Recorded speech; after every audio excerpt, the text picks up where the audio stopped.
Hello, good morning சொல்லுங்களா. இன்றைக்கி அம்மா வந்து கருப்பு கடலை ஒரு 100 கிராம், இந்த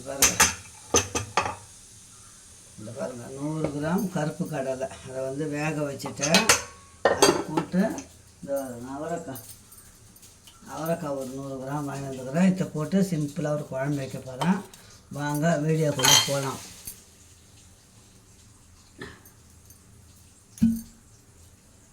கொஞ்சம் எண்ணெய் ஊற்றிக்கலாம்.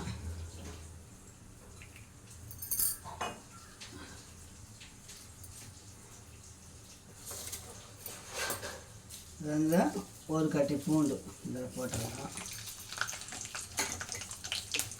இந்த வெங்காயம் தக்காளிலாம் வதக்கி அரைச்சோம்னா குழம்பு கொஞ்சம் நல்லாயிருக்கும். அதுதான் ஒரு தக்காளி ஒரு வெங்காயம்.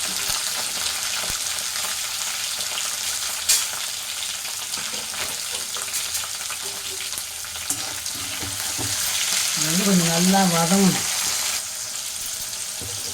நம்ம வீட்டில் என்ன இருக்குதோ அதை வச்சு ஒரு சிம்பிளாக குழம்பு வைக்கிறோம், அவ்வளோதான். எதுவும் கடைக்கெல்லாம் போகல. இந்த வதக்கிட்டு இது கூட இந்த பச்சை மிளகா போட்டுக்கலாம்.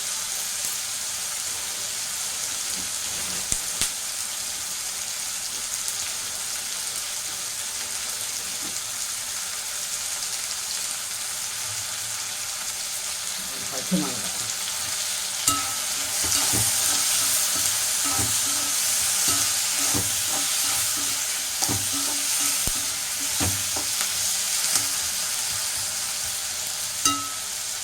இப்போ இது வதங்கிச்சு. இதை ஆற வச்சுட்டு நம்ம மிக்சியில் அரைச்சின்னு வந்துடலாம்.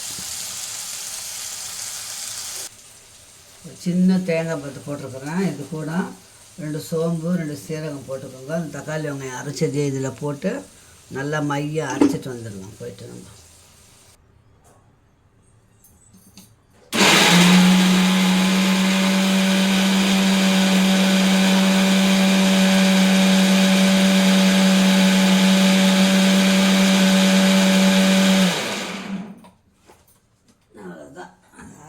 சுட சுட அரைக்கிறோம்ல.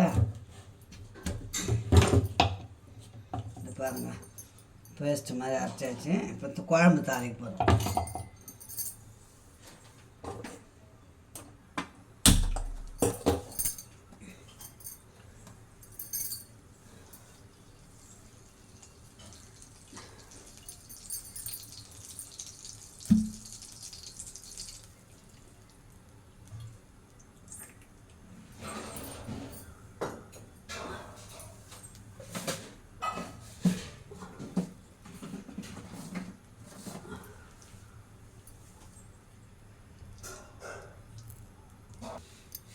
இப்போ எண்ணெய் காஞ்சிச்சிங்களா, சீரகம் போட்டுக்கணும்.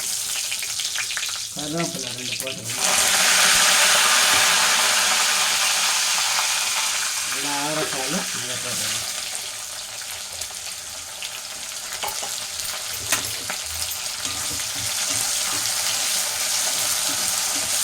வெங்காயம் தக்காளி நம்ம அரைச்சி வதக்கினால இப்போ ஊற்ற தேவையில்ல, அப்புறமா ஊற்றிக்கலாம். ஆனால் இப்போ காய் வந்து கொஞ்சம் காயை நல்லா வதக்கிடலாம்.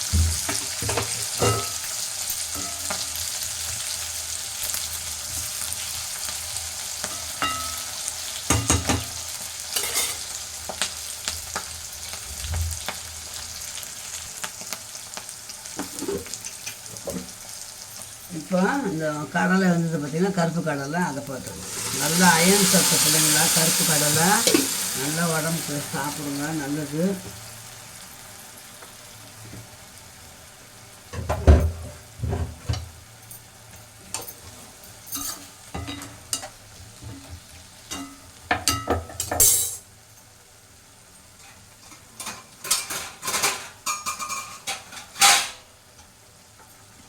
ஒரு 2 நிமிஷம் இது அப்படியே கொதிக்கட்டும். இப்போ காயும் சுண்டல் வெந்துச்சு, காய் அரைப்பதம் வெந்துச்சு. மிளகாத்தூள், உப்பு, மஞ்சத்தூள் போட்டுக்கலாம்.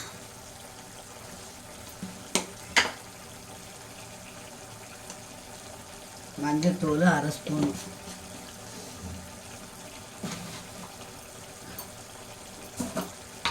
பச்சை மிளகா போட்டுக்கிறதால 1 ஸ்பூன் மிளகாத்தூள் போட்டுக்கலாம்.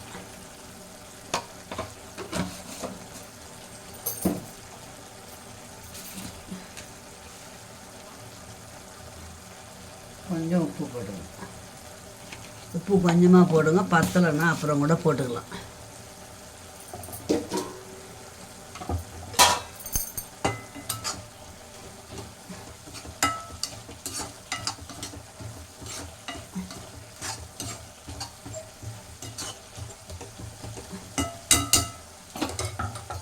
இப்போ நம்ம அரைச்ச மசாலாவை அதை போட்டுக்கலாம்.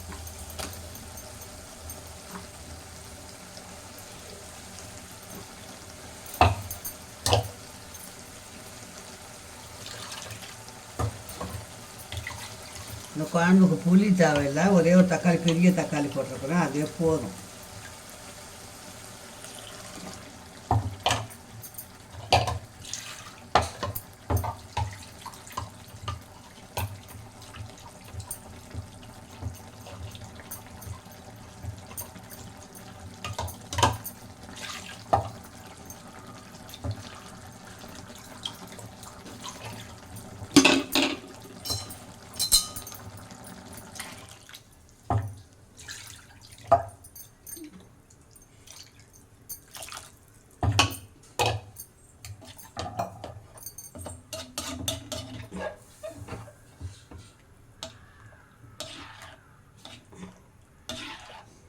எந்த காயாக இருந்தாலும் போட்டுக்கலாம். நான் அவரைக்காய் இருந்தது, உருளைக்கிழங்கும் போடலாம். நான் அவரைக்காய் இருந்தது, அவரைக்காய், கருப்பு கடலை குழம்பு பண்ணிட்டேன். அவ்வளோதான். இப்போ நம்ம உப்பு இருக்குதான்னு பார்த்துக்கலாம்.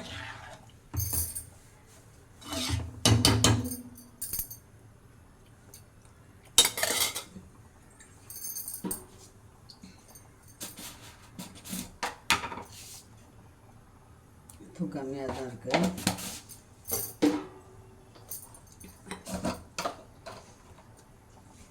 காரமும் கம்மியாக இருக்குது.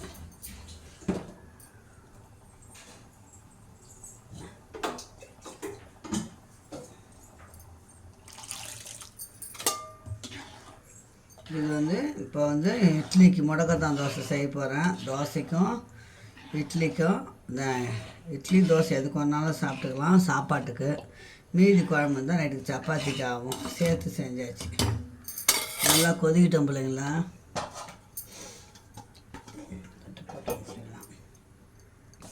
இப்போ குழம்பு நல்லா கொதிக்குதுங்க. கொத்தமல்லி போட்டு இறக்க வேண்டியது தான். இன்னும் ஒரு 2 நிமிஷம் கொதிக்கிட்டோம். கொத்தமல்லி போட்டு நம்ம இறக்கிடலாம்.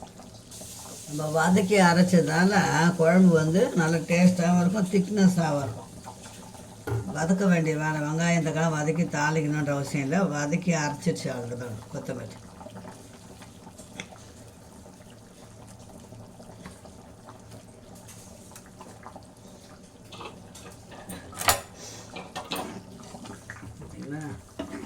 பாருங்க. கருப்பு கடலை அவரைக்காய் குழம்பு இது நல்லா இருக்கும், சூப்பராக இருக்கும். செஞ்சு சாப்பிட்டு குழந்தை பெற்றவங்களுக்கு கொடுக்கலாம். சீதளம் இருக்கிறவங்க எல்லாருமே சாப்பிட்லாம் இல்லைங்களா. சூப்பரான குழம்பு ரெடி ஆகிடுச்சு. இறக்கிட்டு வலை வச்சுருவோம்.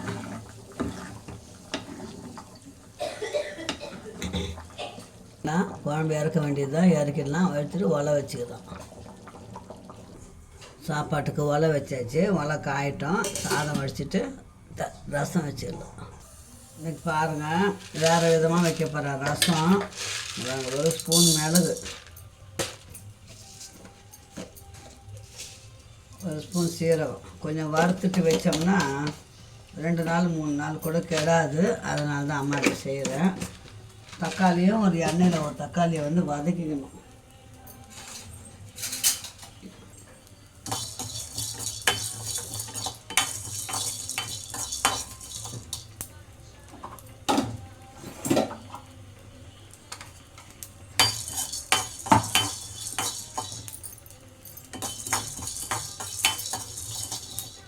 ஒலை அந்த பக்கம் வச்சாச்சு. ஒலை கொதிக்கட்டும். அரிசியை போட்டுக்கணும். ரொம்ப வறுக்கக்கூடாது, லேசாக வறுத்து.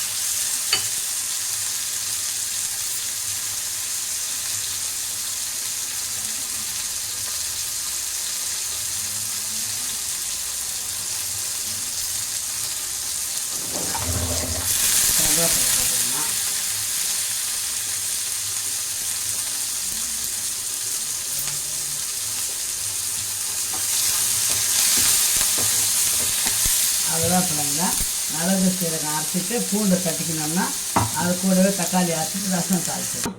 இது இருக்க மிளகு சீரகம் அரைச்சிட்டோமா அதுக்குள்ளே இந்த தக்காளியை போட்டுக்கணும்.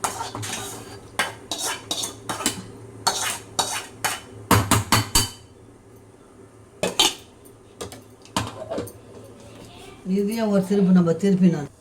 இப்போ நல்லா ஒலை கொச்சிச்சு அரிசியை போட்டுக்கலாம். சாதம் வடிச்சிட்டோம்னா குழம்பு ரெடி ஆயிடுச்சு. ரசம் வச்சிட்டோம்னா வேலை முடிஞ்சது.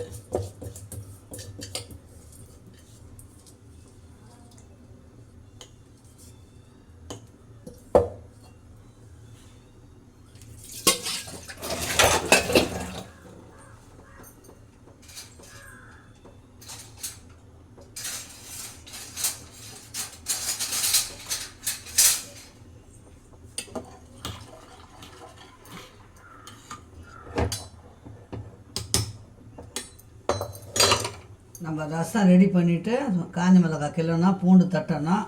ரெடி பண்ணிவிட்டு சாதத்தை அந்த பக்கம் போட்டு ரசத்தை இந்த பக்கம் தாளிச்சிக்கலாம். ஓகே, சீக்கிரமாக வேலை முடியும் பிள்ளைங்கள. இப்போ பாருங்கள் பிள்ளைங்களா, சாப்பாடு எடுத்து அந்த பக்கம் போட்டாச்சு. ரசம் தாளிச்சிடலாம். ரசம் தாளிச்சிட்டோம்னா அவ்வளோதான், வேலை முடிஞ்சுது.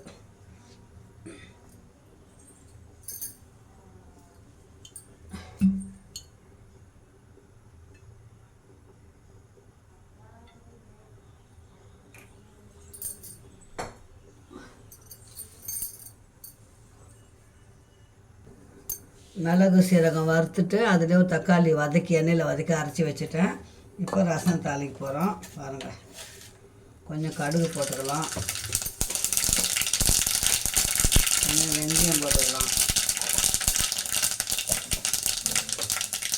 ஒரு பச்சை மிளகாய், 2 காஞ்ச மிளகாய், கருவேப்பிலை,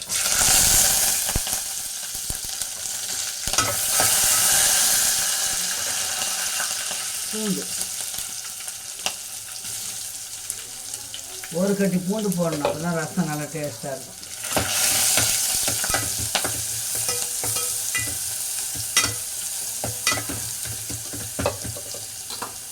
நம்ம வதக்கின அரைச்சி மசாலா போட்டுடலாம்.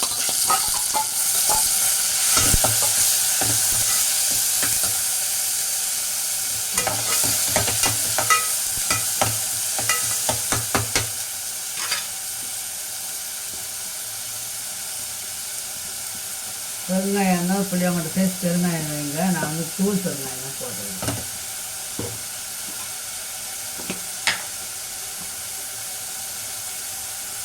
மஞ்சள் தூள் 1/2 ஸ்பூன்,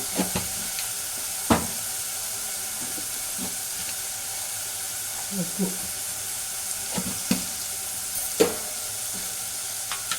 இப்போ நம்ம கரைச்சி வச்சா அந்த புளி கரைசலை ஊற்றிடலாம்.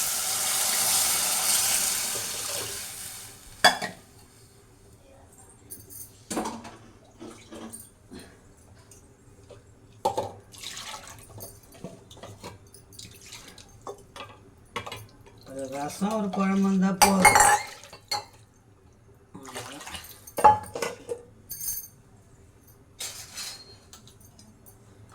இந்த ரசம் வேறு மாதிரி டேஸ்ட்டாக இருக்கும். சிம்பிளாக வச்சுருக்கிற நல்லாயிருக்கும். இந்த மாதிரி வச்சு பாருங்கள்.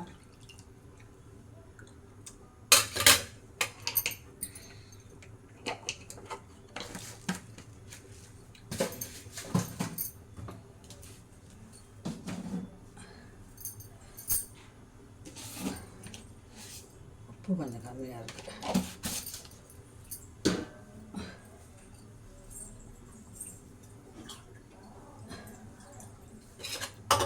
இதுக்கும் கொதிக்கும் போது கொத்தமல்லி போட்டு இறக்கணும். பச்சை மிளகாய் போட்டுக்கிறோம், காஞ்ச மிளகாய் போட்டுக்கிறோம், கருவேப்பிலை, தக்காளி, மிளகு சீரகம் வதக்கி அரைச்சிக்கிறோம். அதுதான் அப்படியே கொதி வரட்டும். ரசம் தண்ணி ஊற்றி அரைக்க வச்ச குழம்பு பிள்ளைங்களா தோசைக்கும் நல்லாயிருக்கும். இன்றைக்கி அம்மா வீட்டில் முடக்கத்தான் தான் தோசை சுட போகிறேன். ஏற்கனவே அந்த முடக்கத்தான் தோசை உங்களுக்கு காமிச்சிருக்கிறேன். அப்படி தேவைப்பட்டால் கேளுங்க பிள்ளைங்கள சொல்கிறேன். நான் 1 கிளாஸ் பச்சை அரிசி, 1 கிளாஸ் பொருள் அரிசி, 4 வெந்தயம், 1 ஸ்பூன் உளுந்து போட்டு ஊற வச்சு நைட்டு அரைச்சி வச்சுருங்க. காலையில் எந்திரிக்கும் போது நல்ல மாவு புளிச்சிருக்கும். அப்போது முடக்கத்தாங்க நல்லா ஒரு பொடி எடுத்துக்கோங்க, நல்லா அமுக்கி அந்த ஒரு பொடியை போட்டு நல்லா மையாக அரைச்சி அதுலேயே இந்த தோசை மாவு ஒரு கரண்டி அதில் போட்டு ஒட்ட ஒட்ட அரைச்சிடணும். அரைச்சி வயசு ஊற்றி நல்லா மெலிசாக ஊற்றினா முடக்கத்தான் தோசை, ஆரோக்கியமான தோசை. சாப்பிடுங்க, உடம்புக்கு நல்லது. அம்மா வந்து இந்த ரசம் கொதித்த உடனே இந்த வீடியோவை முடிச்சுக்கிறேன். பாருங்கள், இப்போ ரசத்துக்கு கொத்தமல்லி போட்டுடலாம். கொதி வரும் இல்லைங்களா, கொதி வரும்போது கொஞ்சம் தண்ணி ஊற்றி இறக்க வேண்டியது தான்.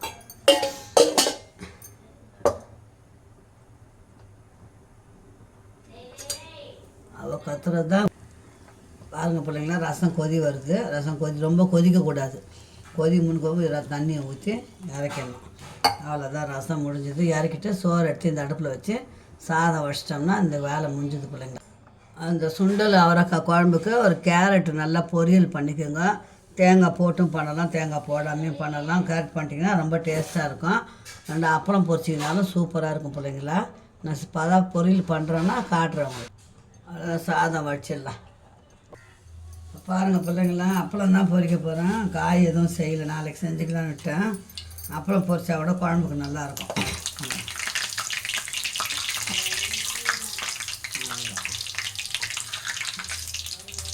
அப்பளம் பொரிச்சிட்டு தோசை ஊற்றிட்டோம்னா இன்னொரு விழாக்கு முடிஞ்சிருக்கு.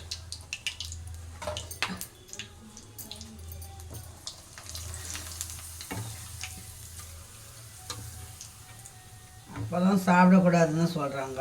என்ன இப்போ வாங்கிட்டோமே, காலி ஆகட்டும். இனிமேல் யார் வாங்க போகிறேன்.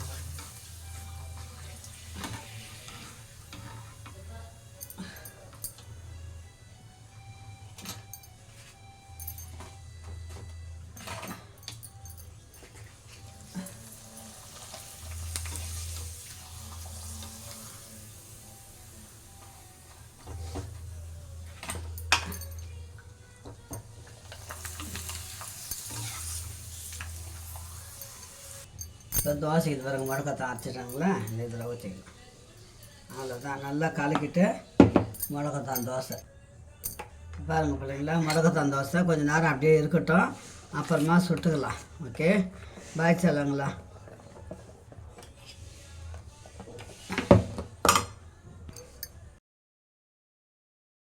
வாங்க சொல்லுங்களா, தவா காஞ்சிச்சு. இதை பாருங்க, முடக்கத்தான் தோசை ஊற்ற போகிறோம்மா.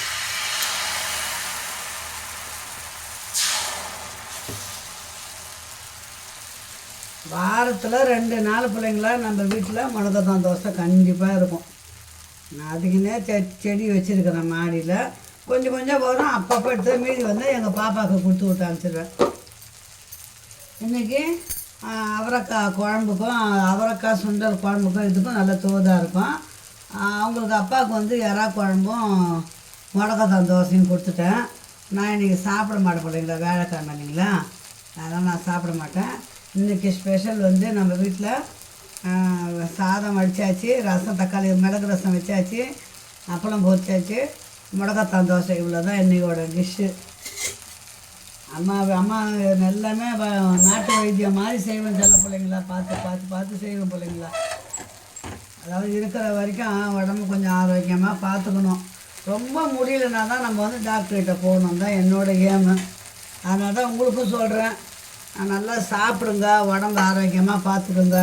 நெல்லிக்காய் ஜூஸ் அடித்து கொடுப்பேன், மூக்கடலை வச்சு கொடுப்பேன், பப்பாளி, அப்புறம் வந்து வெள்ளரிக்காய் அத்தனையும் கொடுக்குறேன் பிள்ளைங்களா. அவருக்கு எனக்கு ஆகாது சில பிள்ளைங்களா. எனக்கு வந்து கோல்டான உடம்பு. எனக்கு வந்து பப்பாளி மட்டும் ஒத்துக்கும், இந்த வெள்ளரிக்காய் ஆகாது. முடக்கத்தான் தோசை ஓரளவுக்கு பரவாயில்ல, தோசையே சாப்பிட்றதுக்கு எல்லாமே அவருக்கு எங்கள் வீட்டுக்காருக்கு தான் எல்லாமே செஞ்சு கொடுப்பேன். அவங்க நல்லா இருந்தாங்கன்னா போதும் தான் பிள்ளைங்களா, கஷ்டப்படுவேன் நான். அவ்வளோதான். அம்மா வீட்டில் சுட முடக்கத்தான் தோசை சாப்பிடலாம் வாங்க செல்ல பிள்ளைங்களா. அம்மா இதெல்லாம் சாப்பிட்டு என்னடா எல்லாமே காட்டுறாங்கன்னு நினைக்காதீங்க. ஆரோக்கியமான உணவு நான் செய்யறதோடு தான் பிள்ளைங்களா டெய்லி வீடியோவில் காட்டுறேன். ஓகே, பாய் சேனங்களா. இந்த வீடியோ இதோட முடிச்சா மீண்டும் ஒரு நல்ல வீடியோ சந்திக்கலாம். பாய். இதுக்கு அவரைக்காய் குழம்பு நான் சொன்னேன் பார்த்தீங்களா, அதுவும் சூப்பராக இருக்கும்.